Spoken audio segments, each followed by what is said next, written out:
Hello, everyone, and we're back with another episode of Feeding Curiosity.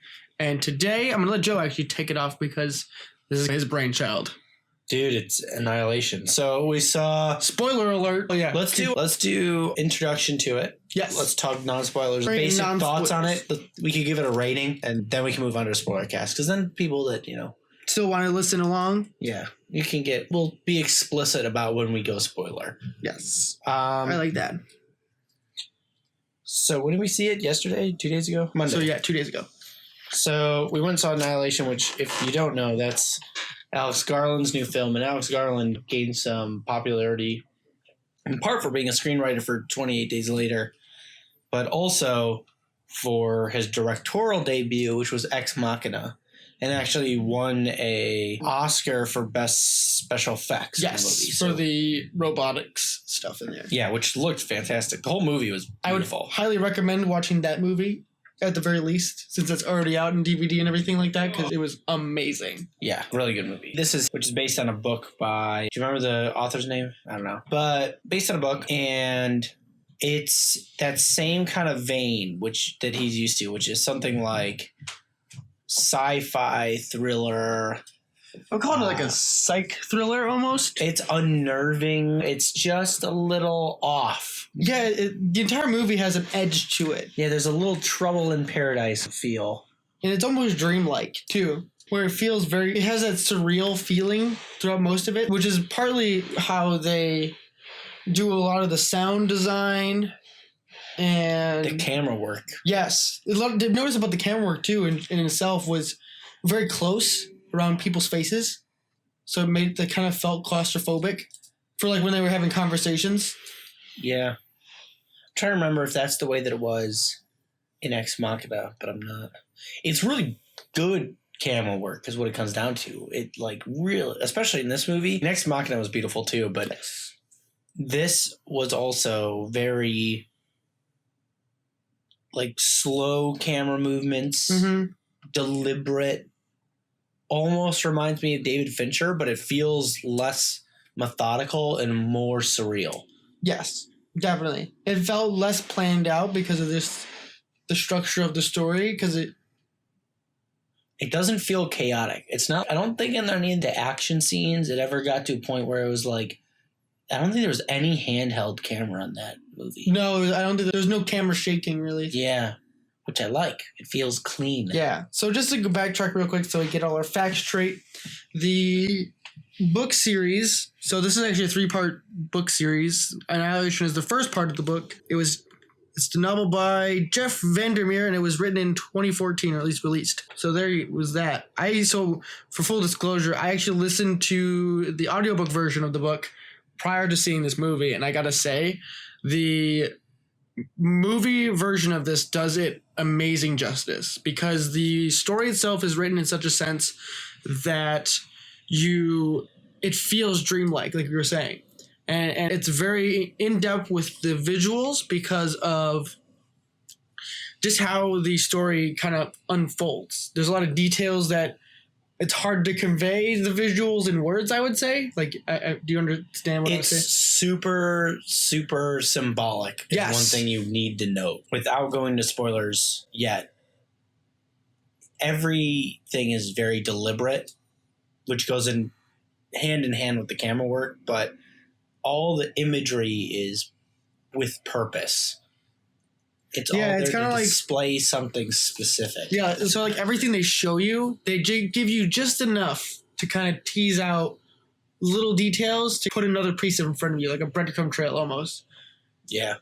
It hints to it. It hints to things about the nature of what they're dealing with just through the imagery, which we should mention. A basic plot summary. Yes. Is that, what's her first name? Oh, I don't remember the characters' names. This is where I'm always bad with names, and it doesn't change when I talk about movies. She's a former... she's a biologist. She's a biologist who used to be in the military, is a researcher at Johns Hopkins that studies cancer.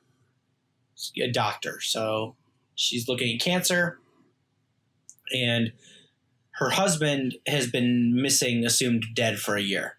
She tried to find out information about him, and he was special operations and some covert stuff, so she assumed he was dead and just couldn't get any info. Then he shows up early. This is no spoiler. This is like... within the first 15 minutes of the... Yeah, it doesn't take long. So he shows up, and then she gets dragged into the mission that he was on. And Lena then is presented with this thing called the Shimmer, is what they're just calling it, because that's what it looks like. It looks like it's shimmering. Yes. And it's this force field that's expanding outward, and every team that's gone into it has disappeared over the last 3 years.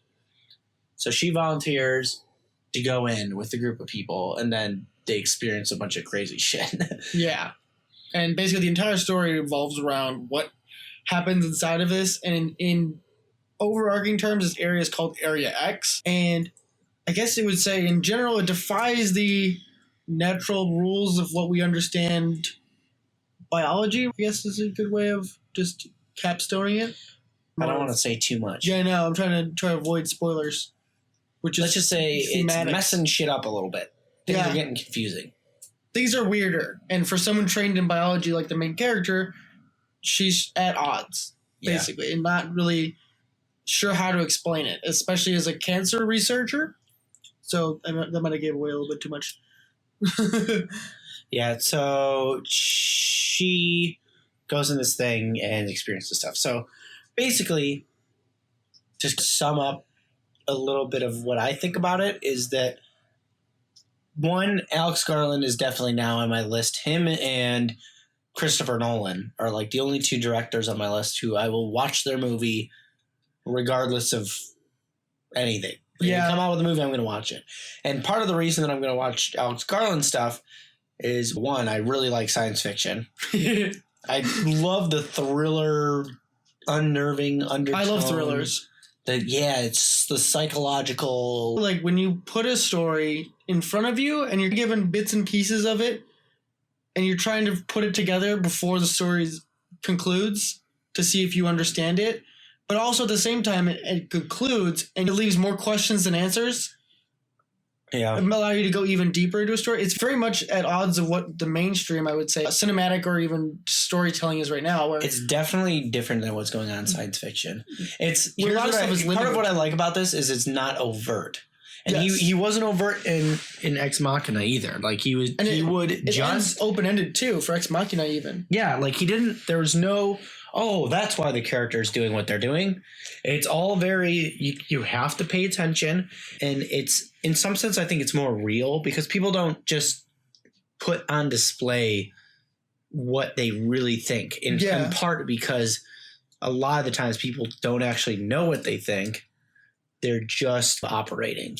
So that actually brings us to another point of the characters too. How they chose to portray the characters of the story didn't feel like caricatures of some sort of ideal. Because if you think about a lot of sci-fi, for an easy low-hanging fruit example, Star Wars, a lot of characters have an archetypal, that sci fantasy role. There's not a lot of gray. Does that kind of make sense? Yeah, I don't know if I agree. I feel like the characters just felt more grounded in this story, where you can feel the history of some of the characters. I actually think that my biggest complaint about the movie is that the characters aren't really developed. Yeah, besides the main character. Yeah, definitely. That's the only character that actually matters. Yeah. So I don't think I would say that these are any real deep representation of much at all. That all that really happens is a journey within or for the main character. And that everybody else is whatever. Secondary to that. Yeah, I can see it. And Star Wars is not so much. And maybe it's in part because Star Wars can develop characters over 3. Versus this is... Not that Star Wars is ever really... Even the original ones were never really that deep. No, they didn't really have deep character development in general. It was stuff that was added later on that made... But it was also really... Fundamentally, it's a different genre. Yeah, realistically. Because it's a thriller versus a... Yeah, I mean... It's, traditional sci-fi. No, it's more it's an action movie. Yeah. Action adventure for fun. Yeah. Versus art house horror thriller. Surrealist work. Yeah. And that you just get different things from it. So sticking with the Star Wars theme, is Star Wars is a journey in itself versus this is a different kind of journey completely. Yeah. I guess they're just fundamentally different. Mm-hmm. You know what I mean? They're trying to accomplish completely different things. Yeah, like you can't. It's hard to. Star Wars is fun. Yeah, I'm trying to think of some sort of example that's similar to this kind of movie, but there's really not many. Yeah, I don't know much that touches on something like this. That's a plus. Yeah, exactly. Like now that we're thinking this about it, ends up being a very unique visual, especially visual. 100% experience. And it didn't feel like the effects used were too over dramatic, except toward the end, which we'll get into later when we enter the spoilers. But even that it's not too on the nose. No, it was still weird though. It's fucking weird. Yeah. Like it's not obnoxious. I wouldn't call it obnoxious, but it was just more of like this will make sense later. It's certainly not jarring. Excuse me. It's not like seeing Leia's CG face at the end of Rogue One. Yes. Where you're like, that's CG. Like clearly. But it's not so jarring as that. It's just a part of the whole thing. And maybe it's because the whole movie experience is so bizarre that you just don't care. Yeah. So really, that's what you're going to complain about? Yeah, I can see that. Is there anything else we can talk about generally? Visuals are great. I'll try to give a sum up of my opinion. Yeah. Visuals are great. Plot's interesting, but characters are underdeveloped, and that's the big thing. I highly recommend it. But yes, with the caveat that really the only way you can understand the plot is if you look at it from a psychoanalytic perspective. Yes, which we'll go even deeper into shortly. Yeah, I can't really talk about it without spoiling it. Yeah, so, without spoiling the whole thing. And that's why we actually want to do this podcast, because I think it shows, I think too, this is like a movie fan's movie almost. Where it's not just a cheap... It's definitely a movie fan movie, but it's also a creative thinker movie. Yeah, for sure. So if you have a friend who's like, whoa, man.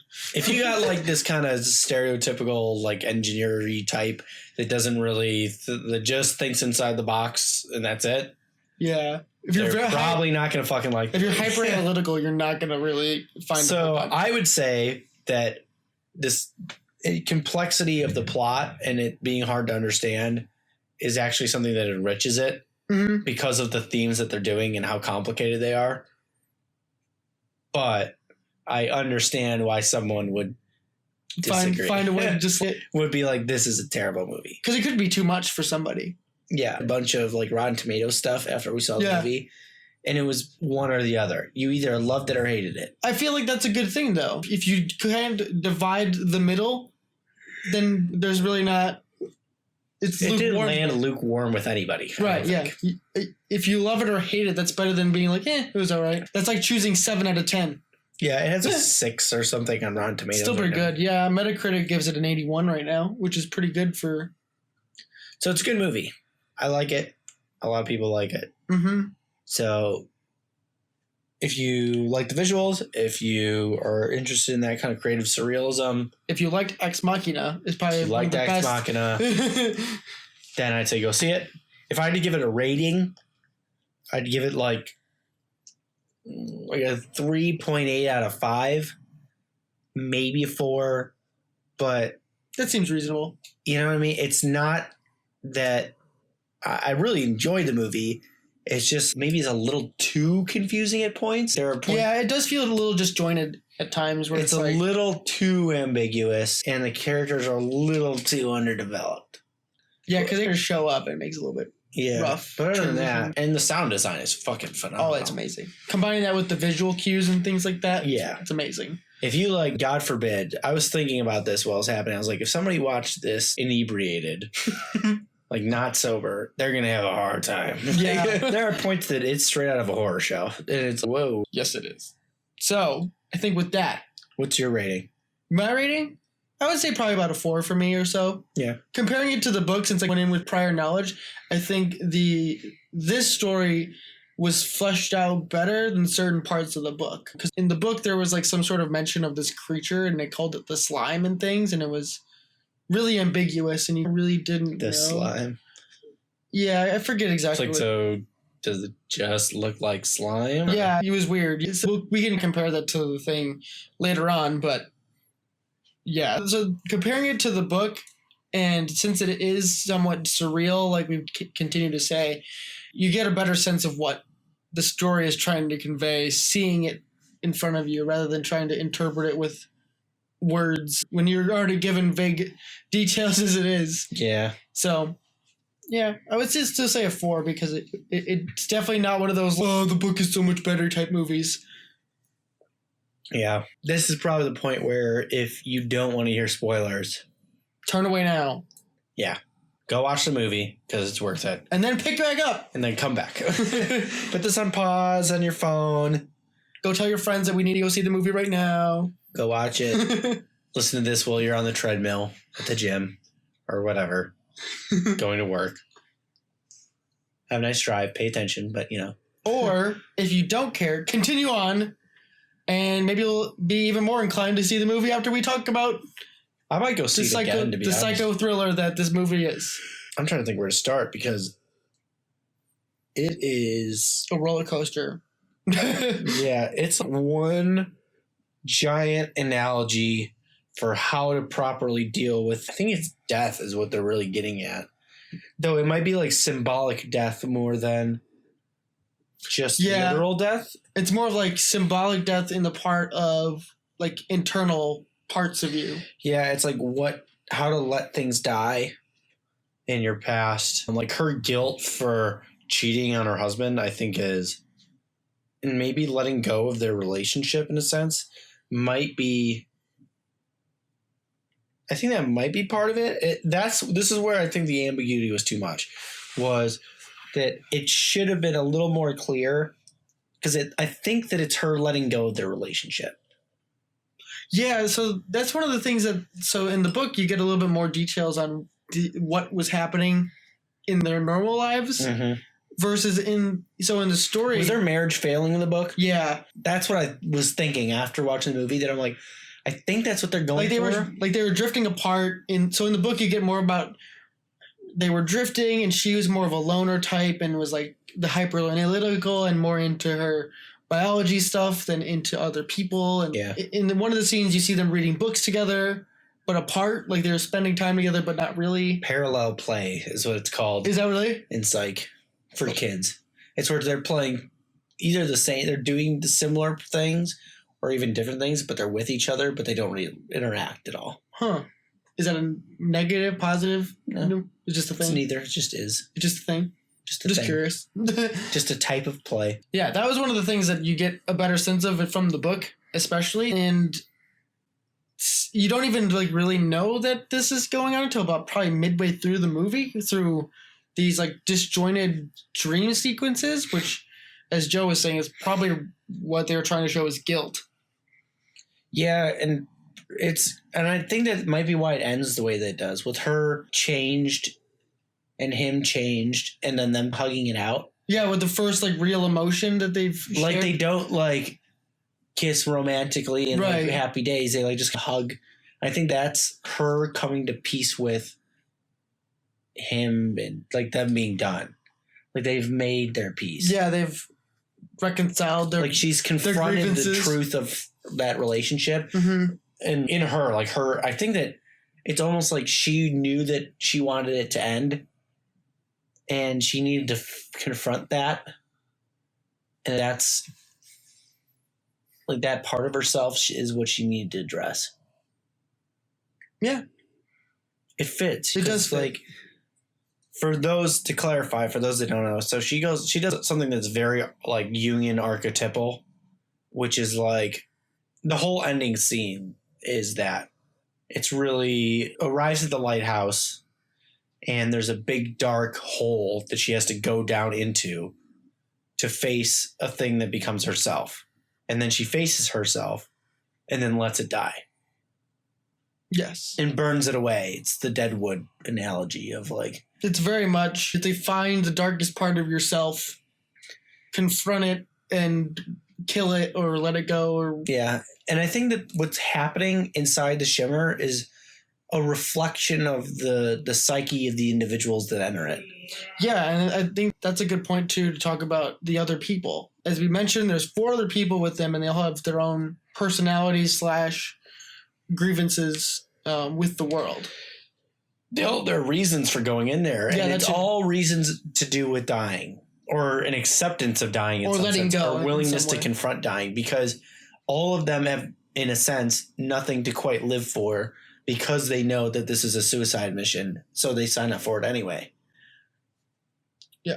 So it's like everybody there has some baggage that they're holding on to. Like one girl is borderline suicidal, cuts herself, though it's mentioned that she does it to feel more alive. Oh, really? They said that? Yeah. So I almost wonder if she she's really challenging herself. She's trying to find something that hers is tough. They're all fucking, they're hard to pick apart. What exactly? Because there's not much to pick apart. Yeah, that's part of, if they were more developed characters, I think this would be easier. But. Yeah. And then other character is a psychologist who had cancer. Yeah, the psychologist had cancer who was terminally ill, was going to die. Lena was going in because her husband got out, and she said that she owed him. And she wanted to figure this out. Yeah. Basically. The girl that cuts herself and was probably there in part to feel more alive, but was like suicidal almost. So I almost wonder if her death, disappearance, whatever, is a resigning. Just I think done. she just succumbed, gave in. Gave in, was done. Just like, cool, I'm okay with this now. Just done. Which we can explain more later. The one girl is distraught and goes crazy. She's a little crazy anyway. What did we say? We talked about this right after the movie. We said it was questioning. It was like questioning what was real and not believing yourself, like the spiraling. That's how she dies. Right. That's what led me to think that it's a reflection of the psyche. But let me put that off to the side for a second so that we can get through the characters, because there's one left, which is the woman who had a daughter die. Yes, there it was. And she seems to be there because she just doesn't give a shit anymore. She doesn't have anything else to hold on to. Yeah, she's just kind of done. Kind of similar to the psychologist with the cancer. Yeah, the psychologist is inevitably going to die, and this woman could continue going on living, but right. doesn't see a point in some sense, which is kind of the nihilistic worldview. Yeah, I wonder why it is that she's... Well, I think the reason she might be the first to die is because she's the most ready to. That's an interesting concept. Because she's done. She's the most given up of all of them. When you have nothing to fight for, you don't have the reason to fight back. Yeah, she lost her kid. And that kind of starts, so once the first person dies, that kind of starts the unraveling of the group. Yeah. When they first see the... Oh, so you should probably explain the video. Find the body. They find a video where they cut open a dude, and in his insides, they're moving around like a fucking... There's like eels or something. Yeah, some nasty eel shit. And then they find his body, which is basically turned into... been ripped apart by a fungus, in a sense. Yeah. It looks like it just exploded from growth. You get the skin and stuff. Like, from a visual standpoint, this thing is nightmarish. It's crazy. It's crazy. And that kind of spirals the group and kind of unhinges most people once they see it. Yeah, they get a little confused. Because the thing is that body time is different in this place. And so they don't have any judging by the video and just assuming how the husband is, because that was the husband's group, it's somewhere between anywhere from 6 months to a year since that body has been there, but yet it looks like it's been there. They said that they were gone. Her husband was gone for a year. Yeah. So it could have been there that long. Who knows how long that dude was dead. Right, yeah. And they were there for 4 months, but it felt like days. So time's all fucked up in there, so it's confusing. But I think that the girl... So they're confused about whether or not you go crazy and you kill each other, or... Oh, yeah, there was 2 rumors. That was what it was. It was either they go crazy and kill each other, or something in there kills them. Kind of ends up being both. In fact, I'd say that going crazy is what gets them killed by something. Mm-hmm. So the girl that's I forget her deal. She basically decides that everybody else is lying to her and she can't trust anyone. Yeah. And she starts spiraling out of control, wondering how you can trust anyone, how you can do anything, blah, blah, who's lying, what's this, what's that. And then she hears the voice of the woman that already died screaming for help. So she runs out after having tied up the 3 remaining characters. She runs out to get her and then immediately gets attacked by a decayed bear fucking creature that mimics the voice of the thing that it killed. Yeah, every time it yells, it sounds like a scream of pain from the character that it like screams help me and shit. It's freaking terrifying. Yeah, it's pretty fucking creepy. But that was the first touch with the idea that it's a psychological reflection on the characters, how they die. Because she goes unhinged and starts overreacting to the situation. And it's not an accident that the thing that killed her is a thing that only attacks when you react to it. Yes. So it's almost like her own panic, her own anxiety, her own whatever is what kills her. It's like a self-destruct almost. Yeah. So it's like it can't cope with the situation and then falls apart, and that's what kills her. Yeah.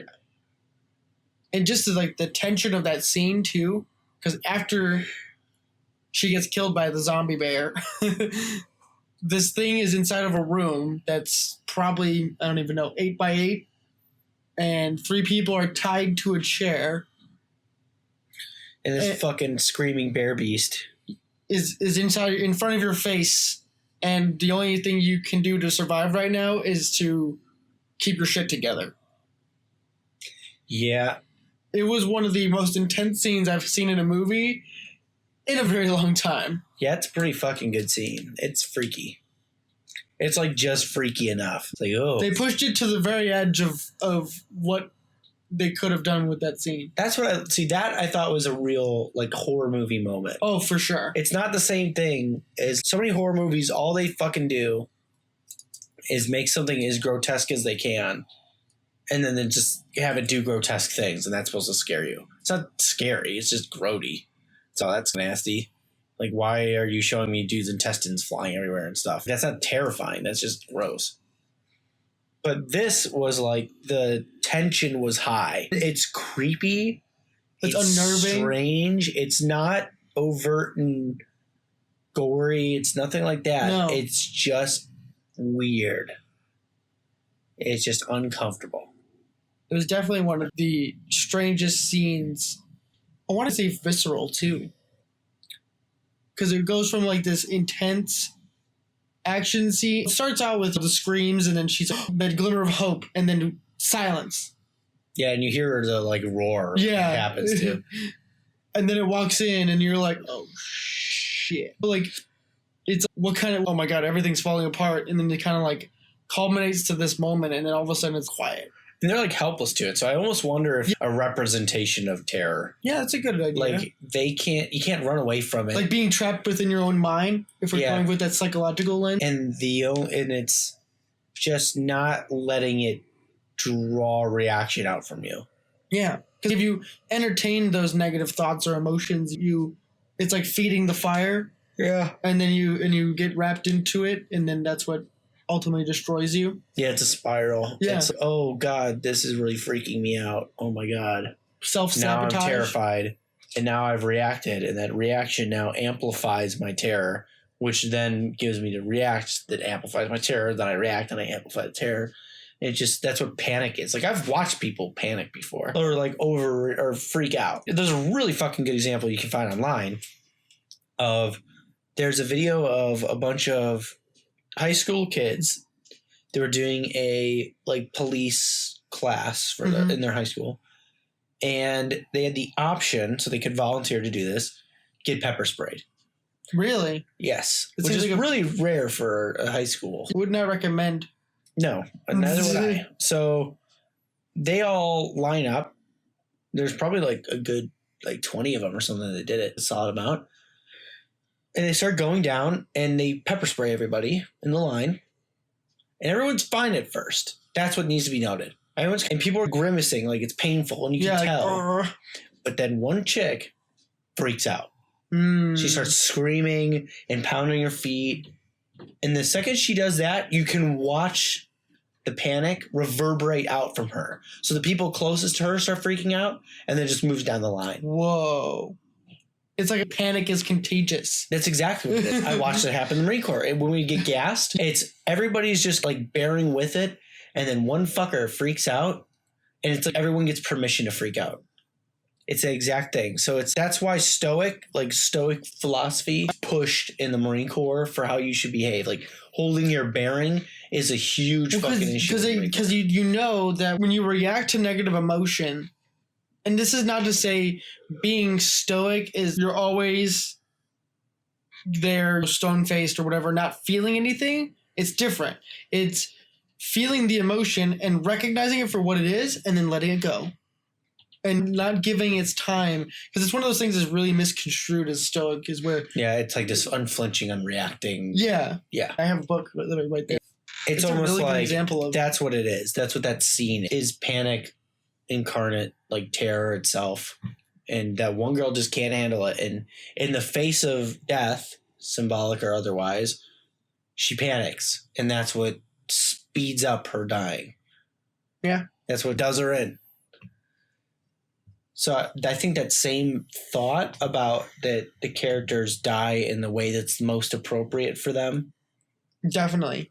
Is exactly it. So then moving on from that scene, we have, so before this, we saw these really interesting, like, leaf shadows people. Is a good way. They're plants that have taken on the shape of people. Yes. And they have flowers. They look really pretty or whatever, but they're shaped like people walking and holding hands. And they're like shit. Children and adult size. Like, it's really surreal. Yeah, it's really strange. And so after the scene of the bear attack and they survive that somehow, one of the people is like, she was talking to Lena and she goes, you want to face this thing. And the psychologist, her name was Dr. Ventress, she wants to just get to the end. But I don't think that's the only way. You're like, what about I think she said, I don't want either of those options, I think is what she said. And she walks off and you can see, so the cool symbolism here, at least from the character's perspective, is you see she has her jacket off for the first time. So for the entire movie, she had long sleeves on. And someone had mentioned previous to this that on her arms, there's scars all the way up and down it from how she cuts herself. And this goes to what the Shimmer is doing to each and every one of them, is that each and one of her scars is now sprouting little leaves. And so she starts walking away to a clearing and you miss her, and all of a sudden she's gone and she's just become, at least it's implied, one of these leaf flower statues. And just one more member of the rest of them. And I thought that initially that's her finally coming to terms with dying in a sense and like resigning to do it. Like she was suicidal and she just wanted to be done with it. So like when she got to that point, she just was done. Yeah. And faded away into the world. Mm-hmm. The reason I'm not sure if that's correct is because they mentioned earlier that she cut herself, not to kill herself, but to try to feel more alive. So maybe it's still that dynamic. Maybe she is still resigning to death, but it's like she's done fighting for a reason to go on. She's done even looking for a reason to try. Yeah, I think she's done chasing that cheap thrill of just as this like a thought experiment of like, how many times do you have to cut yourself to be? She's just done. That's a small that you only get that boost for how many seconds? You know what I mean? To feel alive. Yeah, and she just was no longer interested in chasing a hopeless dream. Looking for a reason to feel alive, cutting herself, or going into the Shimmer, which was a risk in itself. It was probably the ultimate thrill to feel alive. Except more pain. And then was just like, I'm done. and then turns just. And honestly, probably took the painless route compared to the most painless route, literally. Yeah. Compared to the rest of them. That's what I mean. Like, I mean, one girl got fucking eaten. Yeah. 2 girls got eaten. Yeah. And I think that's a pretty good. Actually, that's something interesting too. Is neither girl? I'm actually wrong. Neither girl got eaten. Both girls had their throat ripped out. So this beast that kills them doesn't actually consume them. It just rips them apart. I don't know if that's symbolically relevant or not, but it's interesting that it didn't do anything for it. Yeah, it wasn't getting anything from it. It wasn't doing it for sustenance. No, it was like it's like almost like a response mechanism. I wonder if I'll put that to the side because we're gonna hit the same topic when we. Yeah, I know the same thing. We're gonna hit the same idea when we get to the end. So after that happens, it moves on. It picks up speed. Yeah, for sure. Yeah, the one girl, so the psychologist, Ventress, goes to the lighthouse on her own, and she's there. Who knows how much further ahead she is than. There's really no sense of time at this point. Yeah. Days, weeks, who knows. And Lena falls behind her and finds the lighthouse, finds crystallized trees all around it. Yeah, so what we notice here too is that as you get closer to this epicenter, which is the lighthouse, in the beginning of the story, like a meteor hit this lighthouse, and that's where all of this is emanating from. And as you get closer, the changes are less natural, like more fragmented, more crystalline and accentuated, I guess. They use a metaphor of refractory. Yeah. They use refractory, but not in the sense of just light, like most of us are used to thinking of it, but a refractory in the sense of everything, like DNA and like from a biological standpoint, just. Yeah, that's the mechanism by which they explain the strange going on. Yeah. Goings on. They call it a refraction of like DNA and stuff, and like literally everything. Yeah. Like everything's intermingling. I think that the fact that the trees are crystalline, a reflection of their refraction. That same theme being put literally, that you have prisms all constructing these trees at the center of this thing. Because they're not even based off of organic material at that point. They're just there. Yeah, they're literally, and what does a prism do?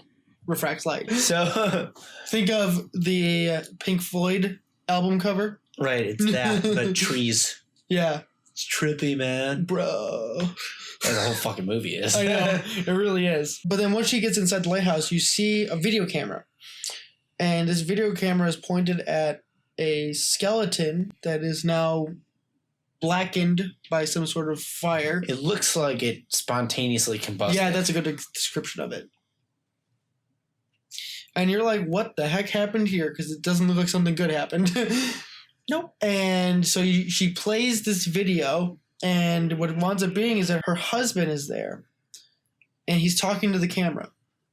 And you're like, okay, so he just committed suicide. Well, say what he does. And, doesn't he say something about burning away? So he is the skeleton that's combusted. Right. He took a phosphorus grenade and says that he's not himself anymore, that his mind is fractured, he's all falling apart. Yeah. And he wasn't strong. Did he say something like not being strong enough? I don't remember. I can't remember exactly his words at this point. But then he pulls the pin and lights himself on fire. In the pose of, this is some nice visual imagery, another point of the symbolism, or at least a homage to the Tibetan monk that lit himself on fire. Yeah, he was sitting cross-legged, sitting in against the wall. He was also, look, do you see what he's doing with his hands? Were they like in his lap, right? They were in his lap, and they were held like with one cupping the grenade and one on the side of the grenade. So he looked like he was doing the Buddha symbol. Oh, really? So he looked like he was doing like the one finger down. Kind of like letting go. He's doing the meditation prayer thing that Buddha does. So Buddha, I forget what he does. It's like one hand across the belly and one hand up. Yeah.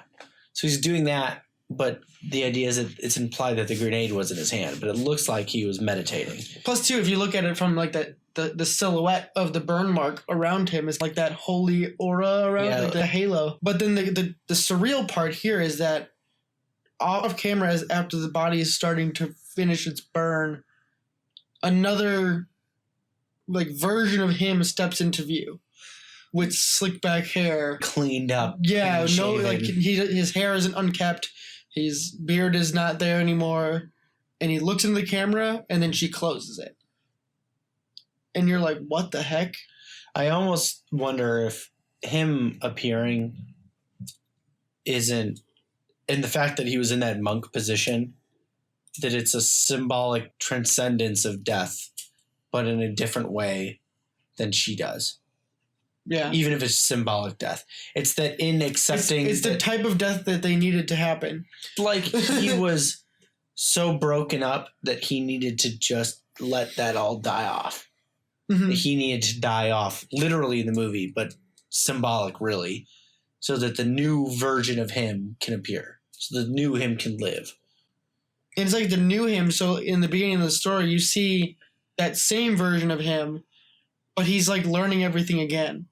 Yeah. Because I think he asked her a question of, who am I? Yeah, like, and he said that he only recognizes her face, and he doesn't remember much of anything. So I think that his death is the symbolic transcendence of the pain. So maybe it is a story about their coming to terms with the end of their relationship, not just her coming to terms. Because he dies, but he dies and is reborn again in a similar, well, not the exact mechanism. And it's, yeah, like you said, it's like they had to find the shadow or the thing that was driving them apart to be able to address the shadow. And maybe it's that his shadow, that his part that he needed to address and incorporate was his inability to function. He said he's fractured. He's in multiple places. He's literally in multiple places in the story. Because he's at home sometimes, or he's deployed sometimes. And he's not committed to one state. He lives two different lives. Yeah. And then when he left for this trip, he didn't tell her either. Yeah, couldn't tell her where he got deployed. And he got deployed one day early when they had to plan to spend a day together and stuff. And he's like, nope, gotta go. Yep. See you later, bye. He doesn't even say anything, and she says, I love you, and he's like, nope. He's just like, I gotta leave. Can't feel anything. Maybe it's another part of it is he can't feel either, like a lack of emotion. Oh, it's upstairs. Yeah, I think that makes sense. It's clear that, like, he just can't balance their relationship. Yeah, he hasn't found a balance. Ooh, that monk pose makes a lot more sense, though, because that he finds balance. Achieving balance. I like that. I wonder if that works. So I think that he's having his addressing of death. And this is, for those that don't know, this is why I say that the whole story is Jungian. So Carl Jung was a psychologist in the early 1900s, late 1800s, something like that. Probably in the early 1900s, after Freud, but a pupil of Freud's, who analyzed stories and mythologies and religious stories and definitely dreams, and believed that there was a common structure in every individual psyche that exists in everyone else's psyche. And he called that the collective unconscious. So it's this idea that everybody has an underlying unconscious way of thinking that exists across the whole species. And that collective unconscious ends up being expressed in our stories. And that's why you can find themes across thousands of years that and multiple cultures that are isolated from each other. So if you look at like Japanese mythology and you look at Norwegian, what would you call it? Like that kind of like Thor versus like the commies in Japan. They have similar storylines, and similar with the Greeks too. Like all these different mythologies have very similar story structures, and that is actually a product of the structure of our minds. Now, I don't know. I won't say I don't think. I just don't know if if Jung actually thought of it as a physical neurological structure that existed and how developed neurology. So he has one of the basic structures. There's these things called archetypes. And though there are, so I have to differentiate this because this has caused problems for me in conversations with my sister, where I think people misunderstand what archetype means in this context. So you think of an archetype as like a character in a story, like the hero and this and whatever. And though that's similar, it also is more technical in the Jungian, the common parlance of archetypes. By the Joseph Campbellian structure of archetypes. Who Joseph Campbell got pretty much all of his work from. He basically took it all from you. But it has been pop culturized from him to have a less nuanced structure. Yeah. So when I say archetype, I'm trying to be more technical than just the common thinking of it. It's more like an element of the human personality that has occurred across multiple millennium that is distilled and then expressed in story. And it's not to say that you're only one archetype either. It's to say that... Okay, so every person would be all archetypes. Right, yeah. It's just which one manifests more in you. Which one's most prevalent. Yes. But in a story, since here's a way of thinking about it that I think works really well, is one person is writing the story. Yes. So in the same way that dreams are had by one person, you don't actually dream about anybody. You don't talk to your mother in a dream, talk to your boyfriend or girlfriend. You have like events that happen to you. You're talking to yourself. Oh. You're in the dream. Only you's producing that. These dreams and everyone in it is a product of the same psyche that's producing the you in that dream. So what's happening in a story is that each character is a portion of the individual who's creating the story. It's an exploration of self. Yeah. It's sub-personality. Exactly. And the most complex minds that write stories are, it's just that each sub-personality is hyper-developed. So they're so developed that they're on paper, they're their own individual person. But they're all still the person that wrote it. It's not like he didn't write any of the other characters and he brought other people in to write those characters and he just responded. It's not a dialogue between two different people. It's a dialogue within himself. And it's every time you write a story with these fragmented personalities, you're like living out, what if I was like this in real life? Yeah. You know what I mean? Okay. So we'll take the information processing theory, which looks at your brain as a computer. So now this isn't technically the information processing theory, but it looks at it like input, output. Right. Real straightforward. Really analytical. Now, if I'm going to take that to a metaphorical sense and break away from the proper theory, really. But you can look at your brain as a computer. And what your computer is doing when it's going through these different personalities is it's running simulations. So when you're having a dream about talking with someone, it's running a simulation about how you think the symbol of the person that you're interacting with will interact with you yourself. We make mental representations. And when we're talking about relationships, it's called the internal working model. And that's the bond between two individuals that develops, but it's the internal representation of that bond. It's how you see your relationship. Yep. So you're working out your internal working model within your own psyche. Whew. And what is happening in a story is it's not just happening within your own mind. It's happening in a place where you can present it to the world. That's a perfect segue into what happens in the final scenes of the movie. Right. So what an archetype is, let me tie this end off, what an archetype is the common sub-personalities that are in your psyche that everybody else shares. They're this common ways of thinking. Maybe it's the part of yourself that you don't like, right? It's the dangerous, impulsive, aggressive. It's the id. It's the Freudian id, or properly in the Jungian context is the shadow. It's the part of you don't want to really address. It's the part you hide and stamp down. And it's the dangerous part. Yeah. But properly incorporated, Jung thinks, it can be used as the fuel in the right situation. Like gasoline and fire is dangerous, but it also lets you drive a car. Yes. So you have to know how to incorporate it and use it properly, but understand that it's dangerous. And you can't actually use it until you understand it. Mm-hmm. So that's like an idea of the shadow. So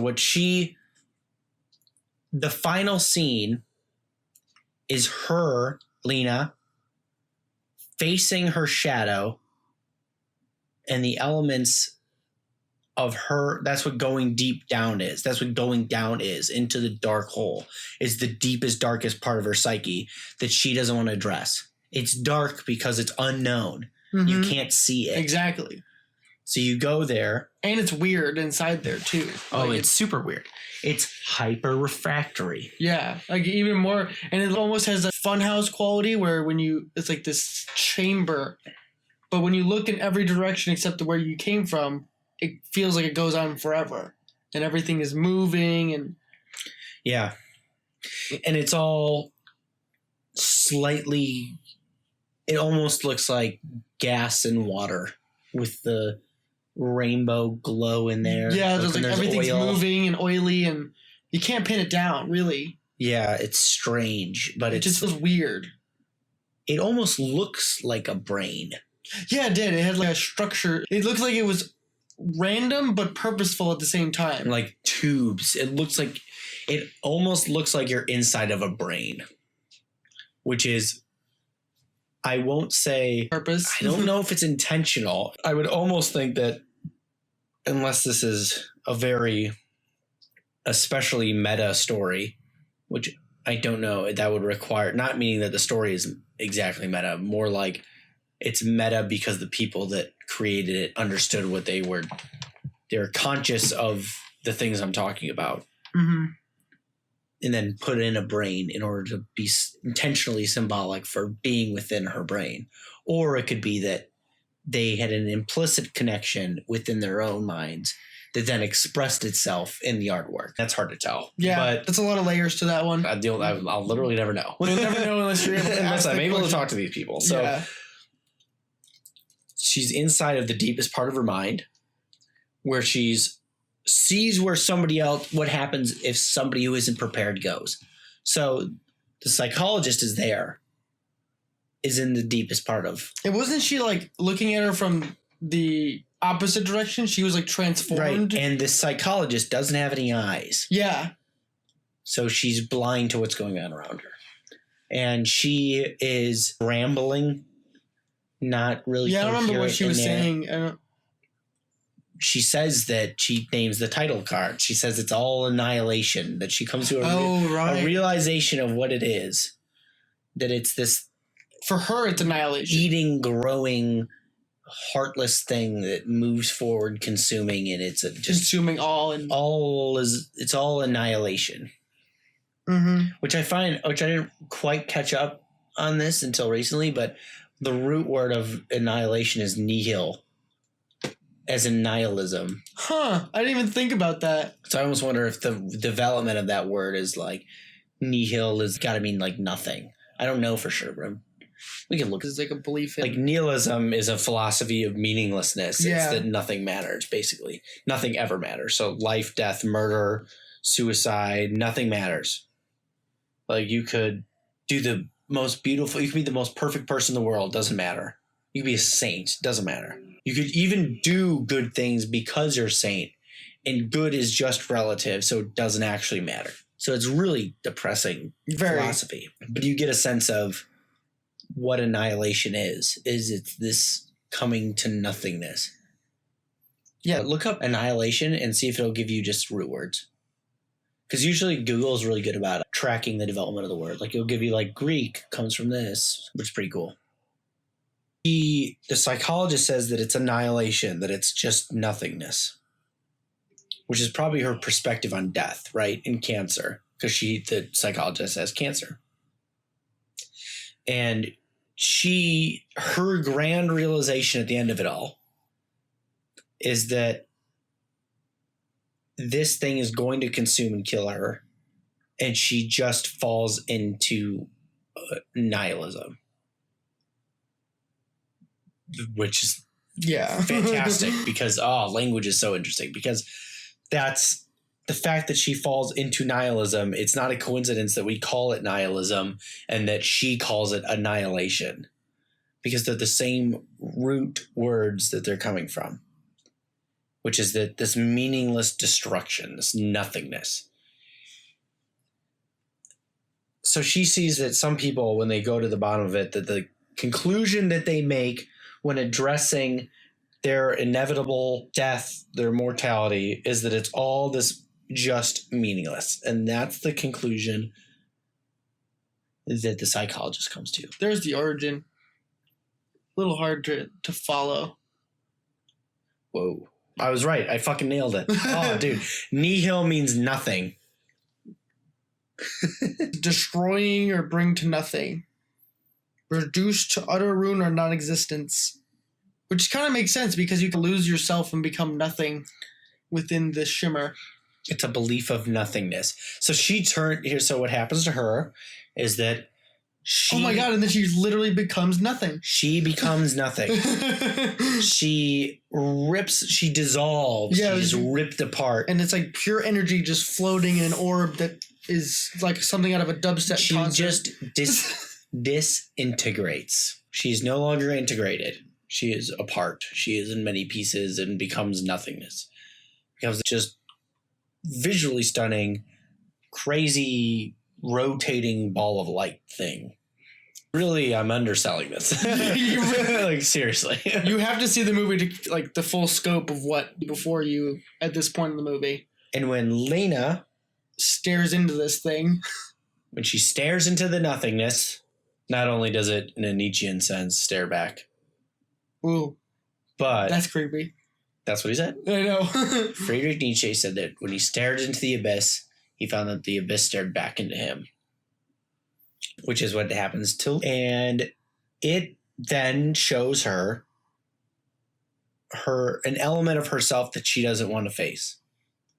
It literally turns into a shadow being thing. It's like a mannequin made out of that weird liquidy brain substance. Metal, almost. It's really it's fucking weird, but it's always reflecting rainbow a little. Yeah, which I think is playing back to that refractory idea again. And we're still underselling this, by the way, because through this whole time, it's a very tense and surreal. It's just weird. She first reacts defensively and aggressively, attacks it, and it hits her back and knocks her the fuck out. It's like, since it's a shadow form of you too, it's technically stronger than you.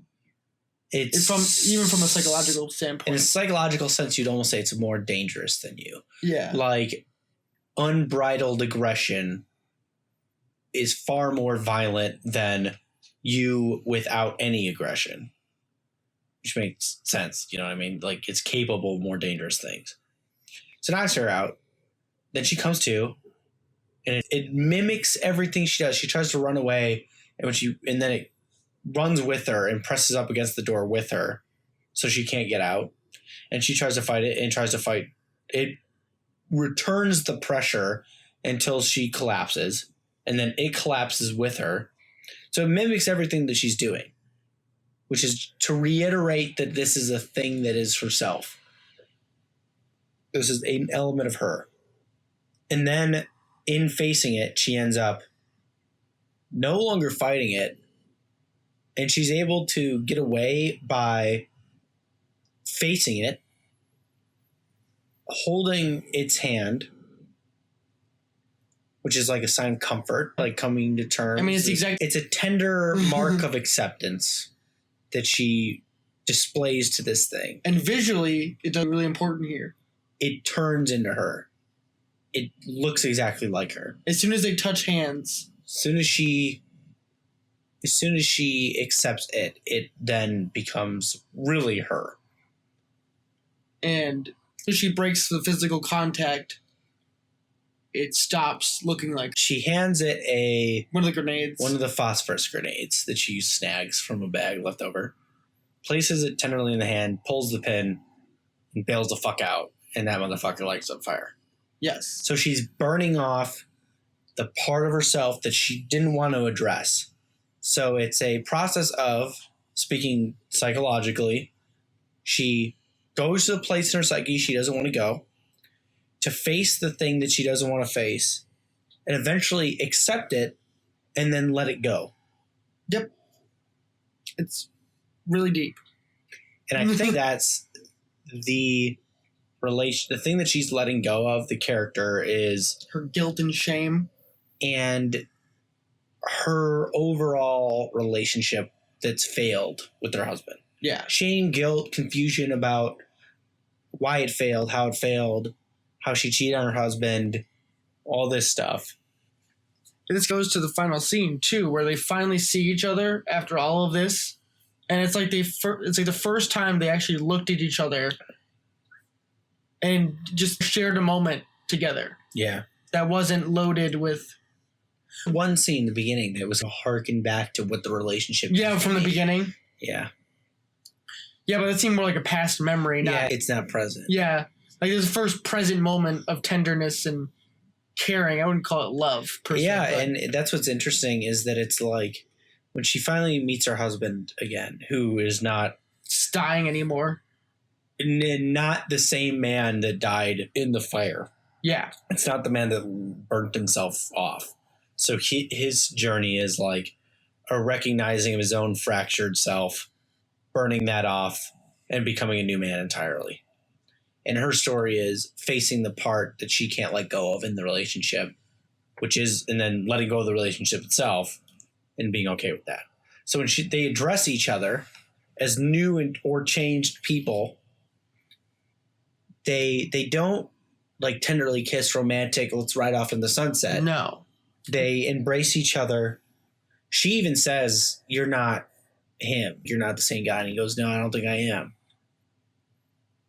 And I think on the surface that comes off as creepy. Yeah, again, this is why you have to be really creative I don't want, you know what I mean? Be thinking creatively when you're doing this. You have to think in different layers to understand. You got to think symbolically. Yeah. Because this isn't a literal movie. Exactly. So they embrace each other, but it's like a tender, it almost feels like it's been a long time since I've seen you. It's like the first time it's hanging like saying, I see you. And in that moment, both of their eyes begin to shimmer. What the creature looked like. They get rainbow glows of shifting around their color iris. In their iris. It's really, it leaves you unsettled and all at the same time questioning what even happened at the. And that, I think, is showing that both of those characters have internalized their experience and grown past who they were at the beginning of the story. Absolutely. And that their embrace is a reflection of their coming to peace with where they are. It's almost like an allegory for divorce. Yeah. One giant allegory for the painful divorce where both people get why it happened. Plus, too, they were the only two people to come out of it.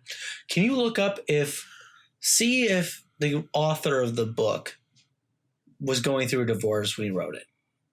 I bet that dude had a bad relationship, go to shit, or went through divorce or something like that. That this is a giant allegory for getting over a good but failed relationship that we could understand why it failed. You know what I mean? Mm-hmm. Like a long distance relationship. Like maybe it was really good at first, and for a long time you were trying to make it work, and then eventually it just fell apart. And it's just because you're 1,600 miles away and you can't manage it. And it's not like it's anybody's fault. It's just, you just can't do it. According to Wikipedia, it says he actually married someone in 2003. When did he write the book? 2014 came out.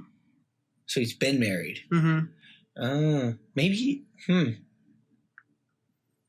He does. He does say though, when he was 20, he read Angela Carter's novel, "The Infernal Desire Machines" of Dr. Hoffman, which he said blew the back of my head off and rewired my brain. Such passion and boldness. It inspired everything going forward. It says. Huh. I wonder what that. I don't know anything. I don't know anything about the book too, but I feel like it's. I could be wrong, but it would make sense to me. I don't know how you could write a story about the themes we're talking about without having gone through something. Without referencing it some way. Without having been in a failed relationship that's really intense. Without having been through a divorce. Without having... Maybe it was a relationship where somebody cheated. I don't know. I don't know, man. It's interesting. Because you can't write about what you don't know. Definitely. Yeah. It would take some crazy looking into yourself to figure out. Even that, again, this is the same concept I was talking about earlier, that a book is just a reflection of your own psyche. I think it was Nietzsche also, that said the philosophy is the unconscious admission of the philosopher. Okay.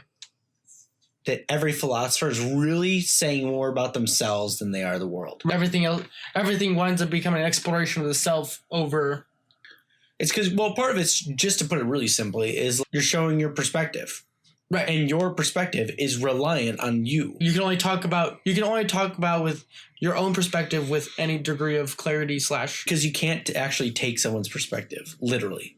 You can't literally take someone's perspective. You can't turn into them and view all the nuances and all you can do is look at it from your own perspective. It's an interesting concept and something we can definitely build on more further. Well, you can't escape your own perception is what it comes down to. That's interesting.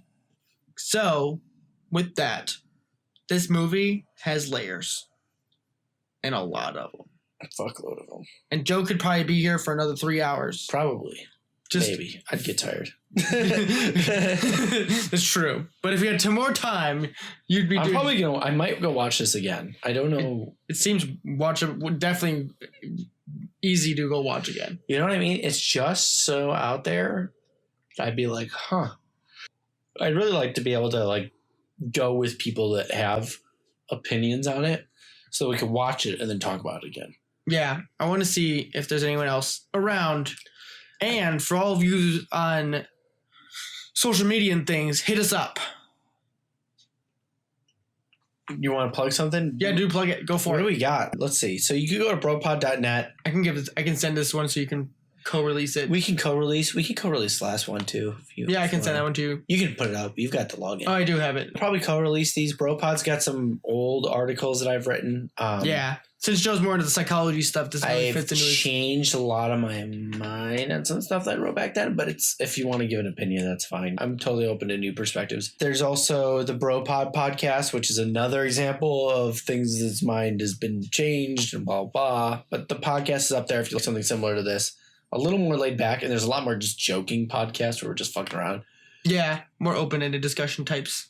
Definitely. So you can check that out. Let's see. So my Twitter, you can follow me if you want. I don't think it's public right now. I don't mind. I don't think there's anyone I've denied from a follow. And personally, I think is if you already have your name on there, you don't really have anything to worry about. Yeah. Joe Jakowski, JACKOWSKI. That's my Twitter handle. And that's pretty much it. That's really the only social media I'm really on. Yep. And if you follow any of my stuff, I'm Erich Wenzel, ErichWenzel, both on Twitter, and that is my website. So if you just type in Erich Wenzel, it'll probably come up anywhere across there, and everything's linked left, right, and sideways. You'll find it. I believe in you people. I believe. Believe in the power of the internet. And with that, everybody, this was fun. We'll probably do something similar to these going forward. I'm so down to analyze movie podcasts. If you guys are interested in like film analysis, if you're interested in story stuff, story analysis, there's a relatively new YouTube channel called Screen Prism that is fucking great. Like I can't. Shameless plug. Dude, I wish I was involved with these people. They're fucking genius. I'll look them up. I'll put a link in the show notes. They're really fucking good. I wonder if they don't have a Jungian thing going on. Really? Like, did they have some, or at least they've had to have read Joseph Campbell. It wouldn't surprise me because Joseph Campbell seems to be pretty prevalent right now. More prevalent in that sphere. So it's great. Check it out. Totally recommend it. Go watch the movie too. And definitely watch the movie. See you later. Bye.